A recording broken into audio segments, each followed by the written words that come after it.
বন্ধুগণ, দেখো আমি তোমাদের জন্য ঝাক্কাস একটা রেসিপি নিয়ে এলাম। রেসিপিটা হচ্ছে প্রথমে একটা ডাবের নারিকেলগুলো নিয়ে নেবে একটা ব্লেন্ডারে, তারপর 2 টেবিল চামচ দুধের গুঁড়া, তারপর একটু লবণ, 3-4টা ক্যাশু নাট দিয়ে দিবা, তারপর একটু সামান্য লবণ দিয়ে দিবা, তারপর একটু কনডেন্সড মিল্ক দিয়ে দিবা,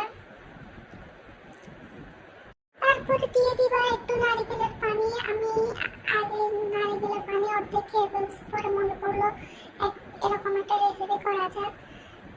তোমরা আবার আমার মতো নারিকেলের পানি অর্ধেক খেয়ে বাকি অর্ধেক দিয়ে বানাইও না, তোমরা পুরোটাই দিবা। আমার যে ক্যামেরা নড়তেছে। পরে দেখো এই নারিকেলের খোসাটার মধ্যে নারিকেলগুলো ঢেলে দিবা। এটাকে খোসা না কি বলে আমি জানি না। ওই যে দেখো আমার ক্যামেরাটা কি নড়াচড়া করতেছে, শান্তিতে একটু ভিডিও করতে দেয় না। তারপর দেখো এভাবে ঢং করে উপর থেকে 4-5টা ক্যাশু নাট ফালাই দিবা। এভাবে আমার মতো একটা ঝাক্কাস ইয়াম ইয়াম ইয়াম রেসিপি